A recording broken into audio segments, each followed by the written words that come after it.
Kilometre 2000 අරගෙන ගියා 35යි 6යි 41ක් van එක අරගෙන ගියේ බොහොම අමාරුයි. වෑන් එක අරගෙන ගියාට පස්සේ පුතා ඉසිතාලට පුතා නැති වෙලා. නමුත් මේ මීමුරේ ජනතාවගේ මේ මට උන සිද්ධිය තවත් කෙනෙකුට වෙන්න දෙන්නේ නොදී මෙන්න මේ මට අර තංගප්පේ පාර තිබුණා නම් එදා හිටිය දොස්තර මහත්තයෙක් මේකේ මේ රංගල ඩක්වාරියේ ඉන්නවා. එයා ළඟට මට ගෙනියන්න තිබුණා. ඒ කිලෝමීටර් 5 යන්න තිබුණා නම් මම එහෙම විනාඩි 20ට ඉස්සර පුතා ආරයි යනවා. ඒ උනේ දේ මට කාටවත් කියලා වැඩක් නැහැ. ඒ නැති වුණත් අද මම ප්‍රසිද්ධිය කියන්නේ මම ඔබතුමාලා ආපේක ලොකුයා අපිට මෙහෙම කිව්වේ නැත්තම් අපේ ඉන්න පුංචි දරුවන්ට මේ රෝහලේ දෙහෙත් දෙන්න හමුදාවේ මහතුරු ගෙනත් දැම්ම චොපර් එකේ අපිට නෑ කිසි දෙයක්. මේක තිබුණට අපිට ඇඳක් නෑ, වාට්ටුවක් නෑ, දොස්තර මහත්තයාට වතුර ටික නෑ. වැඩට මහත්තයෙක් ආවට මහත්තයාට සලකන්න ක්‍රමයක් නෑ අපිට අමාරුයි. මෙන්න මේවා කරලා දෙන්න අපිට උතුම් දේවල් පාර හදලා අනිත් ටික කරගෙන යනකොට අපිට මෙන්න මේක නිදහසේ කරගන්න පුළුවන් කියලා මම තමුන්නාන්සලාට මම ඉදිරියේ කියලා ජනාධිපතිතුමනි මෙන්න මේ ටික අපිට කරලා දුන්නොත් අපිට අපි විඳපු දුක අපේ දුවා දරුවන්ට දෙන්නට එපා ඔබතුමා. එපා ඔබතුමා දෙන්න. ගරු ජනාධිපතිතුමනි මේක ඇති මේ ඇති දුක් විඳා අපි බිලි වෙලා බෙල්ල දීගෙන වැඩ කරලා අපිට අද මේ විදිහට වෙනකොට මේක බලන්නේ නැත්තම් වන සංරක්ෂණයට ඒකක් දෙනවා නම් අපි කොහෙවත් යන්නේ නැහැ. පුළුවන් විදිහට බලන්න. අපි ඉතිරි බලගමු. ඒ වගේම තමයි මේ ගමේ ඒ වගේම තමයි කුඹුගොල්ල මේ වතම් පාය ඇතුළත කුඹුගොල්ල වතමක් තියෙනවා. කුඹුගොල්ලේ වතම මේ පොඩ්ඩක් බයි. කුඹුගොල්ලේ වතමත් ඒ වගේ කොටු වෙලා තියෙන්නේ. අපිත් යන්න දෙන්න බැරුව මාර්ගයක් නැතුව අපිත් කොටු වල පවුල් 82ක් තියෙන වතමක් කුඹුගොල්ල කියන්නේ. ඒ පාරේ සම්පූර්ණ කොටු වෙලා ඉන්නේ අපි. එතකොට අපිට ස්ථානයක් දෙන්න ඒ වගේම මෙතුමා කිව්වා වගේ ඒ කුඹුගොල්ල ගම්මානේ මේ කයිකාල පුස්තෑල මේ වතම් පාය ඇතුළත සියල්ල ජනතාව කොටු වෙලා ඉන්නේ. ඒ වගේම අපි පැරණි කාලයේ ගිය පාර, සංගප්පුව පාර අපිට ලබා දෙන ලෙස ජනාධිපතිගේ ආදරෙන් කරනවා ඉල්ලා සිටිනවා. මේ වාගේ වැරදිද කරන්න එපා මේ ජනතාවට. පීඩිතවට තවපත් කරන්න එපා. කබලෙන් ලිපට වෙන ජනතාවට මෙහෙමද සලකන්නේ රටක් රජයක් වුණාම. මේ වැඩේ කරන්න දෙන්න හොඳ නැහැ. අපි අසරණ වෙලා ඉන්න වෙලාවේ අපිට පිහිටොන්න ඕන කොහෙන් හරි. ඒ වගේ තමයි කුඹුගොල්ලේ ජනතාව පවුල් 82ක් තියෙන ජනතාවත් කොටු වෙලා ඉන්නේ. මහා පාරකට බහින්න මේ අදට. වාහන කීයක් හිර වෙලා තියෙනවද? ඒ වාගේ අසන අපිට මෙහෙමද සලකන්නේ. ඒ විදිහට අපිට සියලු දේ ලබා දෙන්න කියලා අතිකර ජනාධිපතිතුමන් අපි කරුණාවෙන් ඉල්ලා සිටින්න මම කියනවා. ගරු ජනාධිපතිතුමනි මම මේ ආබාධිත පුද්ගලයෙක් තමයි මම මේ කතා කරන්නේ. මට වයස අවුරුදු 70ක් වෙනවා. මගේ කාලේ සීමාව තුළ මේ දරුවෝ මේ කතා කරපු එකේ අය මගේ මල්ලිලා මගේ මුණුබුරලා.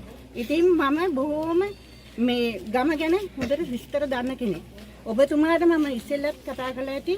ඉතින් ඒ කතා කරත් අපි දැන් ගම බොහෝම අසරණ වෙච්ච වෙලාවේ අපිට ඔබතුමාගෙන් කියන්නේ අපිට මේ මාර්ගයේ මගේ මේ මුණුපුරා කිව්වා වගේම මේ ඔබතුමාගේ දිවනෙත් අපිට පහල කරන මේ ගම මීට වැඩියි අපි බොහෝම අසරණතාවයකට පත් වෙලා ඉන්නේ. කන්ට වීතිකක් හම්බර ගන්න නෑ. ඒ වාගේ දුකකට පත් වෙලා ඉන්න අපි ඉතා ඉක්මනින් මේ මාර්ගය අපිට හදා දෙන්න මේ ඉතා ඉක්මනින් මම ඉල්ලා සිටිනවා. මේ මාර්ගයේ මත තමයි අධ්‍යාපනය රැඳිලා තියෙන්නේ. මේ මාර්ග පාසුකම් මත තමයි අධ්‍යාපනය රැඳිලා තියෙන්නේ. එතකොට ගුරුවරුන්ට පහින් එන්න යන්න බෑ. දැන් මේ පාසලට මේ රතු නිවේදන නැහැ මේ මීමුර කලාපේ. අද වුණත් පාසල පටන් ගන්න පුළුවන්කම තිබුණා. නමුත් ගුරුවරුන්ට එන්න විදියක් නැහැ. අපි අවසාන වශයෙන් කියන්නේ මෙන්න මෙච්චරයි. ඔබතුමාලා දකින්න ඇති මේ ජනතාවගේ කඳුළු කතාව. මේ කඳුළු කතාව ජාවාරමක් කරගෙන මේක මේ සල්ලිකාරයන්ගේ සල්ලාලකම් පිටිපසා ගන්න ඉල්ලන පාරක් කියාගෙන පරිසර සංවිධාන මේ කරන මේ සූදුව වහම නවත්විය යුතුයි. මේ ජනතාවට පිහිටක් වෙන්නට පරිසර සංවිධානවලට අපි අහනවා උඹලා කැමති උඹලගේ සොයන් වින්දනය ලබා ගැනීම සඳහා මේ අහිංසක ජනතාව උඹලගේ සොයන් වින්දනය සඳහා පොළාතු ඇඳගෙන මේ ගම්වල කොටු වෙලා ඉන්නට ඕනද? එහෙම නැත්නම් මේ රටේ සමස්ත ජනතාවගේ තියෙන මානව අයිතිවාසිකම් අනුව මේ ජනතාවත් මේ රටේ පුරවැසියන් හැටියට සමානාත්මතාවයෙන් සැලකිය යුතුද කියන ප්‍රශ්නේ අපි පරිසර සංවිධාන වලින් අහනවා. එහෙමනම් ඉතාමත්ම කාරුණික ඉල්ලීමක් කරනවා මේ රටේ රාජ්‍ය මාධ්‍ය හැටියට ඔබතුමාලට විශාල කාර්යභාරයක් තිබෙන ඔබතුමාලා සියසින් දැක්ක මේ ජනතාවගේ කඳුළු කතාව මේ සඳහා ඍජුව මැදිහත් වෙලා අධිකරු ජනාධිපතිතුමාන්ට මේ මීමුරේ පවතින ඇත්ත ප්‍රශ්න ඇත්තට මේ ජනතාව කෑම ඉල්ලන්නේ නැහැ. මේ මිනිස්සුන්ට කන්න තියෙනවා. නමුත් අපි ඉල්ලන්නේ පාර. හැබැයි ඔබතුමාලා මීමුරේට එන්නේ මීමුරේ මිනිස්සුන්ට කෑම తీරවද කියලා බලන්න. ඇත්ත ප්‍රශ්නේ කෑම නෙවෙයි. ඇත්ත ප්‍රශ්නේ මාර්ග.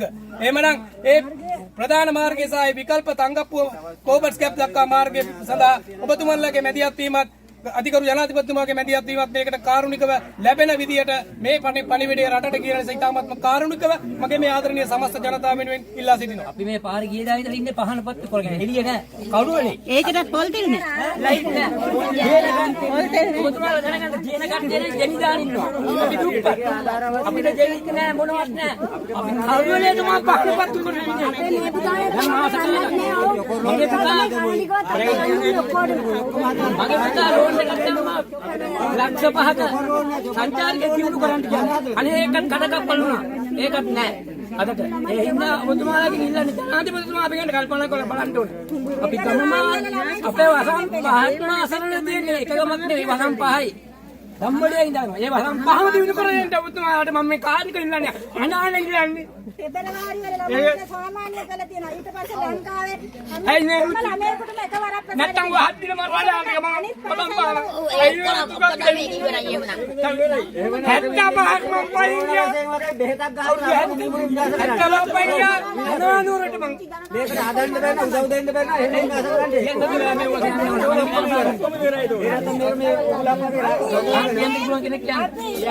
ජනාධිපතිතුමනි මීමුරේ ගම්මානයේ දැක බලන්න මීමුරේ ජනතාව කවදාවත් ආධාරාල ඉල්ල පස්සේ කියන වේලක් කාලේ හරි සමදාන දක්වා පාර හදාගන්න යන්න බෑ. අපි ඉල්ලන්නේ ගමට පාර දීලා ලයිට් ටික හදලා දරුවන්ගේ අධ්‍යාපනයේ අංක 1 අපිට අත්තරම්. දැන් ඊළඟට පෙබරවාරි මාසේ ළමයි සාමාන්‍ය පෙළ විභාග ලියනවා. ඒ ළමයිට දැන් පාසල නවතුනා. ගුරුවරුන්ට එන්න යන්න බෑ. එතකොට දැන් අනිත් දරුවෝ පාසල් පටන් ගන්න ඒ දරුවෝ ඉගෙන ගන්නවා. නමුත් විභාගේ තියෙනක ලංකාවේ හැමෝටම අනිත් එක ළමයිට පාඩම් කරන්න එළිය නෑ. කඩවල වල ලාභ දෙන්න. පිටිකෑලි නෑ. එතකොට ඒ දරුවෝ කොහොමද අධ්‍යාපනයට මුහුණ දෙන්නේ? අනිවාර්යෙන් දරුවන් අධ්‍යාපනය තමයි දෙමව්පියන්ගේ අංක 1. මොකද දරුවන්ට අධ්‍යාපනය දීලා අපි මෙහාට මෙතනින් උඩට හරිය නැත්නම් ඒ දරුවෝ ජීවිතේ අපි වගේ දුක් විඳිනවා. අන්න ඒ නිසා අපි ගරු ජනාධිපතිතුමා ඔබතුමාගෙන් ඉල්ලා සිටින්නේ ලංකාවේ කොටසක් නම් මීමුරේ ඔබතුමා බලන්න මේ ජනතාව දිහා ඇවිල්ලා ඔබතුමා පොඩ්ඩක් එන්න හුන්නස් ගිරියෙන් මෙහාට අපි කියන්නේ ඔබතුමාට චොපාරකින් යන්න කියලා. මේ මිනිසුන්ගේ දුක දැනෙන්න නම් එයාත් තරුණ නායකයෙක් නම් ඇත්තටම පයින් එන්න මීමුරේ ජනතාව විඳින දුක බලන්න.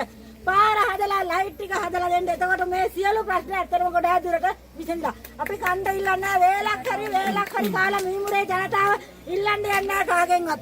මෙච්චර හරි මේ ආධාර ලැබෙන්නේ අපේ മന്ത്രിතුමාගේ සහයෝගයෙන්. ඇත්තටම තරුණ ජවයක් තරුණ ශක්තියක් අපි ගමට ගොඩනගාගෙන ඉන්නවා. අන්න ඒ නිසා මේ තරම් හරි මේ මිනිස්සුන්ට සහනයක් ලැබිලා තියෙන්නේ. ඒ හින්දා ගරු ජනාධිපතිතුමාගෙන් ඉතා කාර්මික අපි ඉල්ලන්නේ අපිට මොනවත් එපා. පාර හදලා ගමට ලයිට් ටික දෙන්න. එතකොට මිනිස්සු කරන රැකී රක්ෂාවත් ඉදිරියට කරගෙන යන්න පුළුවන්. දරුවන්ගේ අධ්‍යාපනයත් යන්න පුළුවන්. ගොඩාක් දරුවෝ ඉන්නේ නුවර පන්තියන අය. එතකොට අපිට ওই තංගප්පුව පාර දුන්නා නම් දරුවන්ට තවත් පහසුයි ආපහු නැවත උදේ ගිහිල්ලා හවස ගමට එන්න. අන්න ඒ ටික දෙන්න කියලා ගරු ජනාධිපතිතුමාගෙන් ඉතා කාරුණිකව මං ඉල්ලන්නේ.